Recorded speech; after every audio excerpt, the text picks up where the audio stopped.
안녕하세요. 이번 시간에는 17주차 논술을 함께 해보도록 하겠습니다. 17주차 논술은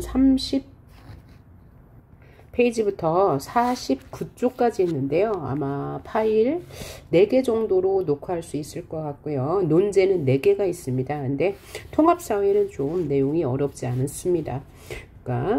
가볍게 따라 하시면 될 것 같고요. 통합사회는 뭡니까? 우리가 알고 있는 사회, 문화, 정치, 경제 이런 것을 모두 통틀어서 통합사회라고 합니다. 그래서 첫 번째 화제는 인간사회, 환경과 행복이라는 화제로 공부해 보도록 합시다. 먼저 어휘를 보면 첫 번째 양상이라는 단어가 나왔어요. 양상은 어떤 세태 혹은 모습 이란 뜻을 가지고 있죠. 고유라는 것은 본래부터 가지고 있는 이런 뜻이고요. 부존이란 것은 천부적으로 처음부터 혹은 천부적으로 존재하는 이런 뜻을 가지고 있어요. 성찰 뒤를 돌아본다 라는 뜻을 가지고 있고요. 풍조는 시대에 따라 변하는 이라는 뜻을 가지고 있지요. 자, 그러면 1번부터 넣어볼까요? 1번. 지역마다 그곳만의 뭐뭐한 특성이 있을까요? 원래 가지고 있는 특성, 본래의 특성이니까 고유한 특성이 있어서 인간의 생각이나 행동에 영향을 끼치는 편이다 라고 하면 될 것 같고요. 2번, 인간사회가 평온하게 유지되려면 그러한 욕구를 절제하고 스스로의 행동에 대해 옳고 그름을 할 수 있어야 돼요? 성찰할 수 있어야 한다. 스스로 돌아볼 줄 알아야 한다. 3번, 윤리적 관점에서 자살을 개인의 선택 문제로 볼 것인지 아니면 생명 경시 분위기, 그 당시의 분위기, 그러니까 풍조가 되겠죠. 풍조 등 사회 윤리의 변화 때문인지를 검토해 볼 필요가 있다. 먼저 4번 자연환경 측면에서 우리나라는 국토가 좋고 무슨 자원이 적은 지리적 특정에서 부존이 아까 뭐라고 그랬죠? 천부적으로 가지고 있는 자원이 우리는 지리적 특성 때문에 있다라는 것이죠. 그 다음 5번 이 과정에서 사회현상은 매우 복잡한 모습을 보인다. 그래서 양상을 보인다 라고 하면 될 것 같네요. 자, 그 다음 2번 알맞은 뜻을 연결해 봅시다. 파장이라는 것은 파동에서 같은 의상을 지닌 이웃한 두 점 사이의 거리를 말하고요. 오진, 잘못, 진찰하다는 뜻이죠. 그 다음에 토대는 목조 건축에서 기초 위에 가로되어 기둥을 고정하는 목조 부재는 재료를 말해요. 그 다음 어휘를 봅시다. 빈칸에 알맞은 어휘를 쓰는 건데 먼저 어휘의 뜻 먼저 보면 시간적, 공간적, 사회적, 윤리적, 통합적 이라고 했네요. 그러니까 시간적은 시간을 기점으로, 공간적, 공간을 기점으로, 사회적, 사회를 기점으로, 사회를 중심으로, 윤리적, 윤리를 중심으로, 윤리라는 것은 도덕, 올바른 행위, 도덕을 말하는 거고요. 통합은 모든 것을 아우르는 이런 뜻을 가지고 있어요. 모든 것을 아우르는. 자, 그러면 1번에 뭐가 들어가야 할까요? 1번 어떤 사회 현상이 나타나게 된 과정을 살펴보거나 옛날과 비교해 현재를 이해해 보는 것을 사회 현상을 바라보는 무슨 관점? 시간적 관점이라고 한다. 그래서 시간적 관점은 옛날과 비교해 현재를 이해하는 것을 말한다. 자, 5번 볼게요. 한 지역에서 나타나는 지리적 특성을 다른 지역과 비교해 살펴보는 것을 사회 현상을 바라보는 지역을 비교해 보니까 공간적 관점이라고 하겠네요. 그 다음 인간사회가 평온하게 유지되기 위해 욕구를 절제하고 스스로의 행동에 대한 옳고 그름을 성찰하며 사회현상을 관찰하는 것을 뭐라고 해요? 성찰한다고 했으니까 윤리적 관점. 옳고 그름을 돌아본다니까 윤리적인 관점이죠. 6번 볼게요. 세법과 제도, 간섭과 같은 사회구조의 틀을 중심으로 그러니까 사회적 관점이라고 하겠네요. 자, 사회현상을 탐구할 때 시간적, 공간적, 사회적, 윤리적 관점 등을 두루 활용하여 바라보는 것을 뭐라고요? 두루 통합한다. 그래서 통합적 관점이라고 할 수 있겠습니다. 그 다음 8번 볼까요? OECD 국가 중 OECD라는 것은 경제협력개발기구라는 뜻이죠. 국제협력개발기구. 한국의 자살률이 높다의 사회현상을 통합적으로 탐구하는 방법으로 옳은 것은 무엇일까요? 자, 시각적 관점에서 우리나라의 자살률이 어떻게 변화해 왔는지 알아본다.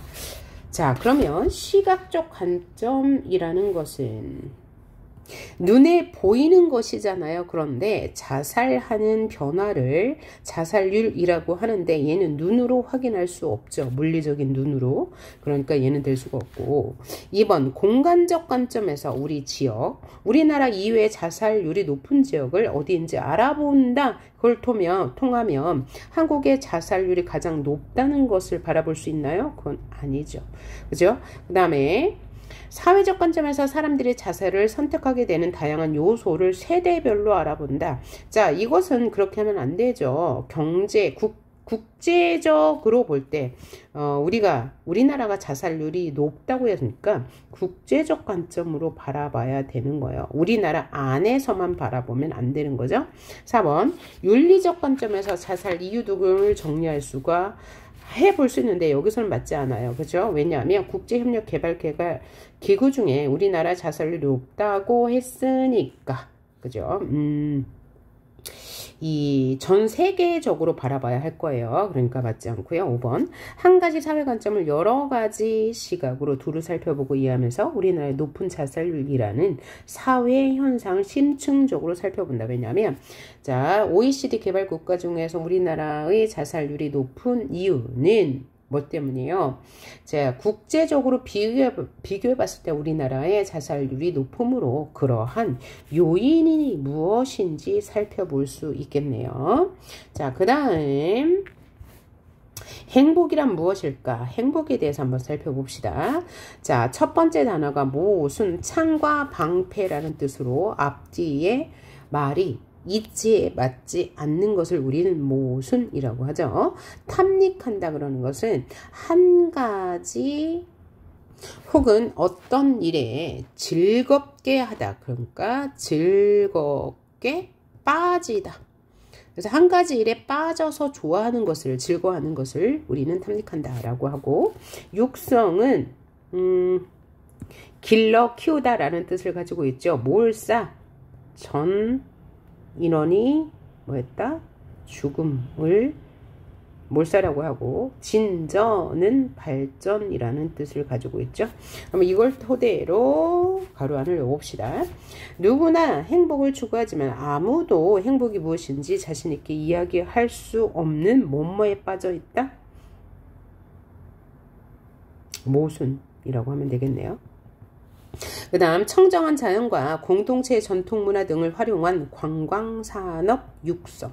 그죠? 관광산업을 키우는 데 관심을 기울였으며 그 결과 지역 환경을 보존하면서도 지속적으로 부가가치를 창출할 수 있었다. 3번 뒤에 있는 스프링복은 뛰어가던 속도를 늦추지 못하고 떨어져 뭐하기도 했다? 몰사 모두 죽기도 했다. 그 다음 그는 쾌락을 통해 마음의 평온을 얻으려면 육체적이고 순간적인 쾌락에 뭐 해서는 안 된다? 탐닉해서는 안 된다. 그쪽에만 빠져서는 안 된다. 생존에 필요한 최소한의 욕구만 추구해야 한다고 했다. 그 다음 5번 도시화가 뭐 되면서 진전, 발전하면서 이웃 간의 정을 나눌 기회가 점점 사라지고 공업화는 이 미세먼지나 수질 오염 등 심각한 환경 문제를 가져왔다. 그 다음 10번 볼까요? 다음 제시된 단어와 뜻을 바르게 연결하세요. 지조불육, 지족한 즐거움은 불욕, 욕구를 채우지 못하는 것이다. 그래서 지익한 즐거움은 즐거움이 없는 것이다. 이제 모순이네요. 얘도. 지랑 무락은 분수, 제가 잘못 말했네요. 지족 불욕이에요. 불욕은 분수를 지켜 만족할 줄 아는 사람은 욕되지 않는다. 이게 욕될 욕지거든요. 그래서 분수를 지키면 욕되지 아니한다라는 뜻이고요. 지랑 무락은 지극한 즐거움은 오히려 즐거움이 없는 것이다. 라는 모순 상태를 나타낸 것이네요. 11번 볼까요? 기억이 의미하는 바를 쓰래요. 북유럽의 대표적인 행복 국가인 덴마크는 휘게 문화로 유명하다. 휘게라는 게 노르웨이에서 유래된 말로서 편안한 분위기라는 뜻을 가지고 있습니다. 그래서 사람과 함께 있을 때 느끼는 편안함을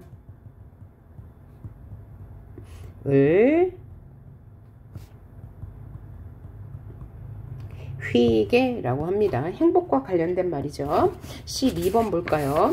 조선의 실학자 이중환이 텐니지에서 말한 질 높은 환경의 4가지 조건이 무엇인지 쓰시오.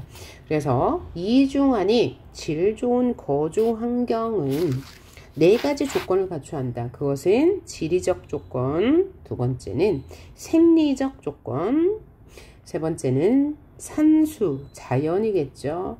네 번째는 인식, 사람들이 그것을 어떻게 생각하느냐. 그리고 여기서 생리라는 것은 뭐냐면 본능을 말하는데, 우리가 기본적으로 가지고 있는 본능은 뭐예요? 식욕이죠. 그죠? 먹고 싶은 욕구, 자고 싶은 욕구, 이런 것을 말합니다. 그러니까 질 좋은 거주 환경은 일단 지리적으로 편리한 곳에 살아야 되고, 그 다음에 식욕과 이런 본능과 같은 욕구를 채울 수 있어야 되고, 산수, 자연이 아름다워야 되며, 그에 대한 사람들의 인식이 좋아야 한다라는 것입니다. 그 다음 13번을 볼까요? 자, 보기의 각 빈칸에 들어갈 알맞은 말을 써보세요. 자, 경제적 무엇은 행복을 실현하기 위한 필수 조건이다. 경제적 뭘까요? 안정 혹은 만족이죠. 은 필수 조건이니까 일단 의식주가 해결이 되어야지 그 다음에 행복을 논할 수가 있겠죠. 그 다음에 경제적 무엇은 풍요는 반드시 필요한 게 아니래요. 행복에는 의식주를 해결할 수 있어야 하지만, 그렇다고 해서 돈이 많은 게 행복의 기준이 아니라는 거죠. 풍요라는 것은 매우 풍부하다라는 뜻이니까요. 그러니까 행복을 이루기 위해서 의식주를 해결하는 것은 필수 조건이지만, 물질이 많다고 해서 반드시 행복한 것은 아니다 라고 말하고 있네요. 14번 볼게요. 미국 독립선언서는 모든 인간은 자신의 무엇을 행복을 추구할 권리를 지니며 국가는 모든 구성원의 행복을 보장해야 한다. 이것이 미국 독립선언서에 나와 있는 첫 번째 구절이었습니다. 그 다음 15번 어휘 한번 볼까요? 식생이라는 말은 식물의 집단이란 뜻을 가지고 있고요. 문물은 우리가 알고 있는 물건이나 문화를 모두 합쳐 문물이라고 하고요. 간척이란 것은 바다와 가까운 육지를 메워서, 그죠? 바다 부근의 육지를 흙으로 메워서 육지로 만드는 것을 우리는 간척이라고 하죠. 그 다음에 위력, 대단한 힘, 큰 힘을 우리는 위력이라고 하고요. 요령은 어떤 방법이라는 뜻을 가지고 있습니다. 그럼 1번 한번 볼까요? 독일의 기상학자 쾌페는 기후를 잘 반영하는 식물 중 뭐뭐 분포를 지표로 삼아 기후를 분류했다. 식생이겠죠. 식생 집단, 그러니까 식물의 집단 분포를 분류 삼아 기후를 분류했다. 그래서 여기는 식생이 들어가면 되겠고, 2번 네덜란드의 도시 이름들도 갯벌을 매립하여 뭐하고? 갯벌을 매립하다, 메꾸다라는 뜻을 가지고 있죠. 간척. 그래서 갯벌을 육지로 만든다. 간척하고 뚝을 쌓은 곳이라는 뜻을 갖고 있다.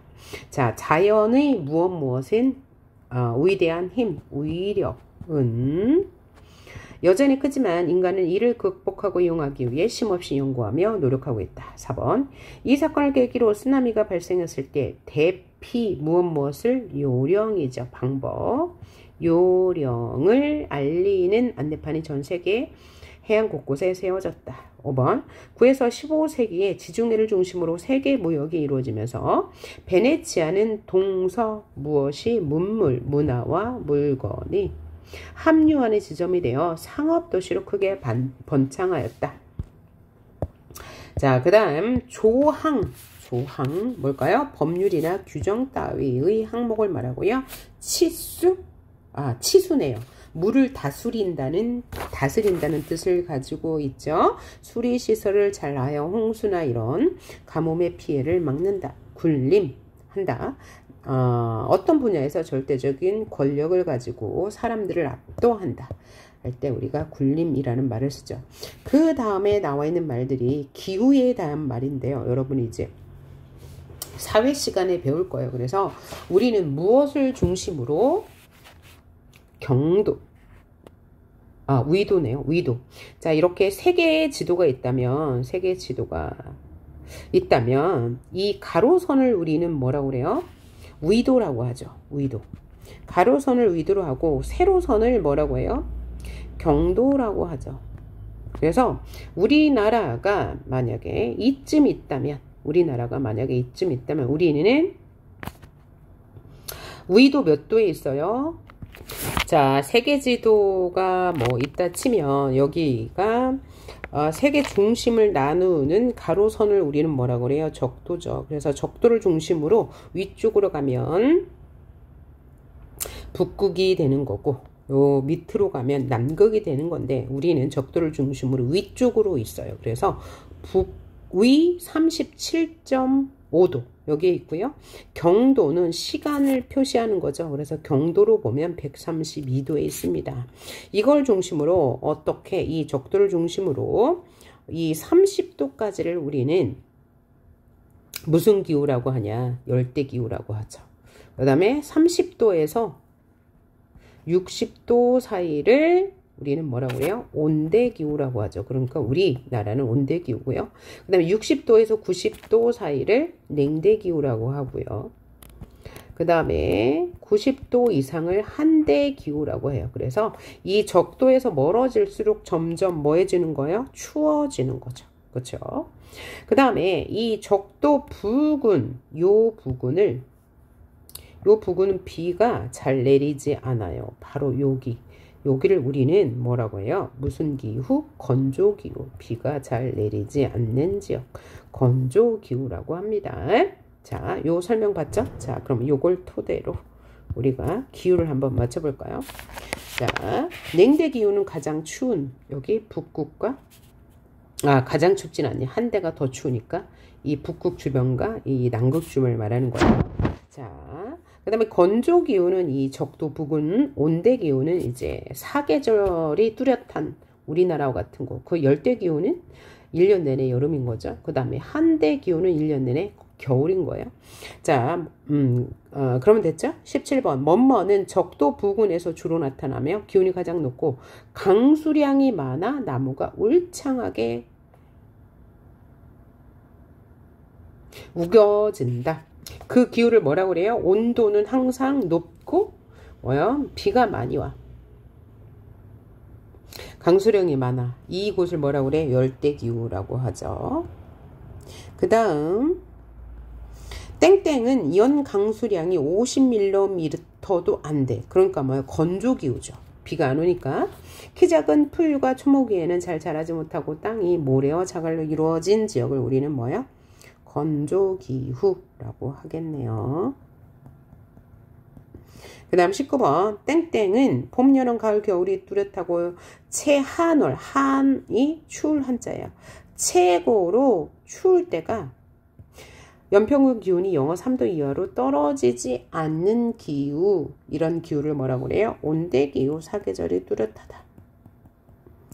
그 다음 뭐뭐는 최한월, 가장 추울 때가 기온이 영하 3도 이하로 떨어지고 지난 월 평균 기온이 10도 이상으로 올라가 여름과 겨울의 기온차가 크게 나타나는 지역을 뭐라고 그래요? 냉대기후.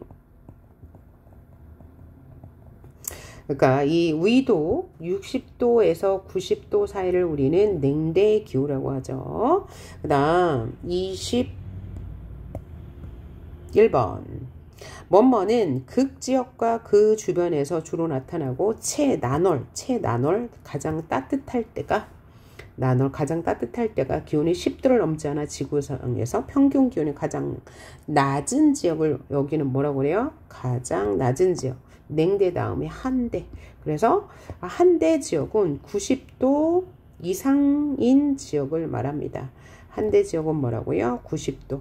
그러니까 이 90도 이상인 지역이 두 군데 있는 거죠. 어디와 어디? 바로 여기. 그죠? 여기 90도 이상 한대. 여긴 뭐예요? 남극 지역을 말하고 90도 이상 위쪽은 북극 지역을 말합니다. 가장 추운데. 그래서 한대기후. 추울 한자야. 이렇게 보시면 되겠네요. 22번 보기 기억이 가리키는 사건이 무엇일까? 이 사건을 계기로 쓰나미가 발생했을 때 대피 요령을 알리는 안내판이 전 세계에 세워졌다. 이게 뭐냐면 굉장히 큰 동일본 대지진 사건이에요. 이 일본 대지진 사건 1995년 1월 17일에 일어났는데 사망자가 1285명이라고 합니다. 그러니까 엄청난 규모의 지진이었죠. 그래서 이 일을 계기로 전 세계에 지진이 발생했을 때 대피 요령을 알리는 안내판이 세워졌다는 얘기입니다. 23번 봅시다. 뭐뭐주의 자연과는 인간을 모든 존재와 구분되는 유일하고 우월한 존재. 이게 인간을 중심으로 보는 거예요. 그래서 인간은 모든 것을 통제할 수 있다. 그래서 인간 중심주의라고도 하고요. 인간 우월주의라고도 합니다. 인간을 우월하다고 생각하는 것. 자, 다른 존재는 인간의 행복과 복지를 위해 이용할 수밖에 없는 도구적 대상이라고 본 게 인간 중심주의라고 하고요. 땡땡주의는 자연관이라 인간의 거대한 자연의 일부라는 점을 인정한다. 인간은 자연의 일부야. 이것은 뭐냐면 인간도 자연의 생태계라는 자연의 일부야. 그래서 얘를 생태중심주의라고 합니다. 그래서 이 인간이 함부로 다른 자연물을 훼손할 수 없다는 거죠. 자연물의 일부이기 때문에. 그래서 생태계를 해치지 않게 하게끔 인간의 활동과 욕구를 조절해야 한다고 본 게 생태중심주의. 인간은 자연을 이용할 수 있다는 게 인간중심주의. 그 다음 25번 땡땡 DDT는 1900년대 중반까지 기적의 물질로 불렸다. 이게 뭐냐면 살충제예요. 살충제, 그죠? 벌레를 이제 없앨 수 있는 물건이라는 뜻이죠. 그 다음 한글을 읽고 문단별 주제의 내용을 서술하시오. 그래서 각 문단의 핵심 내용을 적으면 되는 거네요. 자, 그러면 얘가 지금 몇 쪽이냐면 34쪽에 26번부터인데요. 이번 파일은 25번까지만 하겠습니다. 수고하셨습니다.